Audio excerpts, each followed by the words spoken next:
Hi my dear family. നമ്മുടെ നാട്ടിൽ അച്ചാർ ഇഷ്ടമില്ലാത്ത ആരാളെ, പ്രത്യേകിച്ച് മലയാളികൾക്ക്.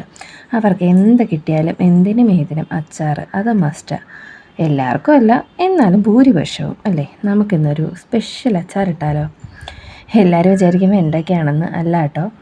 നമ്മുടെ സ്വന്തം പച്ചത്തക്കാളി വെച്ചാൽ നമ്മളിന്ന് അച്ചാറുണ്ടാക്കാൻ പോണേ. അപ്പോൾ ഞാൻ ഒരു തക്കാളി പറിച്ചിട്ടുണ്ട്.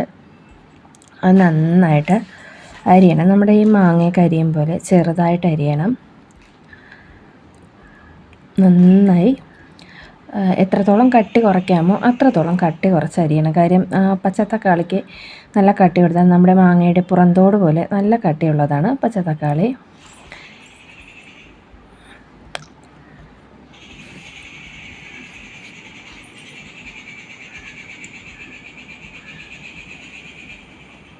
ഞാനങ്ങനെ ആ ഒരു ചെറിയ തക്കാളി ഫുൾ ചെറുതായിട്ട് അരിഞ്ഞ് വെച്ചിട്ടുണ്ട്.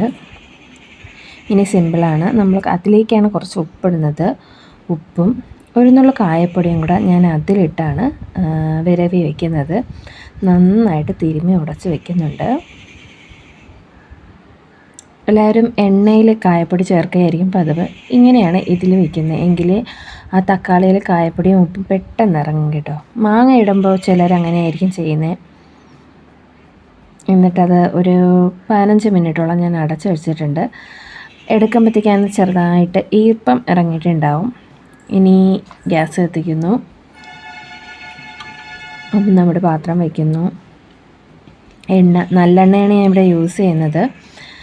വെളിച്ചെണ്ണ വേണ്ടവർക്ക് വെളിച്ചെണ്ണ ഉപയോഗിക്കാം. നല്ലെണ്ണ ആകുമ്പോൾ ഒത്തിരി കൂടെ ടേസ്റ്റും കാണും, കുറേ നാൾ നിൽക്കുകയും ചെയ്യും. നല്ലെണ്ണ ഉപയോഗിച്ച് നമ്മൾ അച്ചാറിടുമ്പോൾ ഒരു പ്രത്യേക രുചിയാണ്. പിന്നെ കടുക് പൊട്ടിച്ചു. വറ്റൽമുളക് ഒരുപാട് ഇടുന്നില്ല, ഒരു തക്കാളിയല്ലേ ഉള്ളൂ. ഒരു വറ്റൽമുളക് ഇട്ടിട്ടുണ്ട്.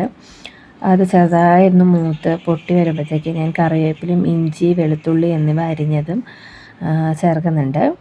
അത് നന്നായിട്ടൊന്ന് ഇളക്കുക.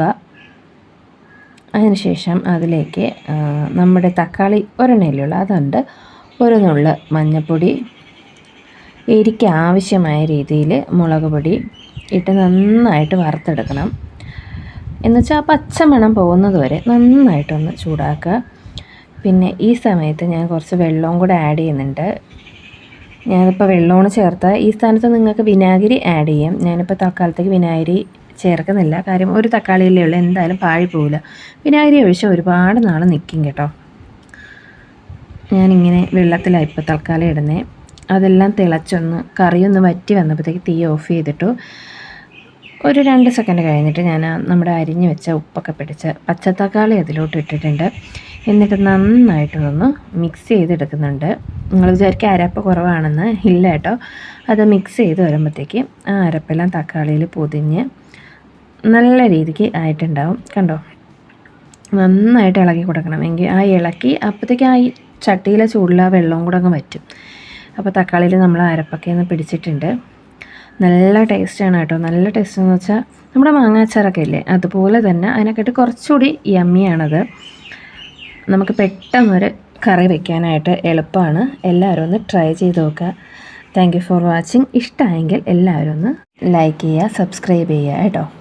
Thank you.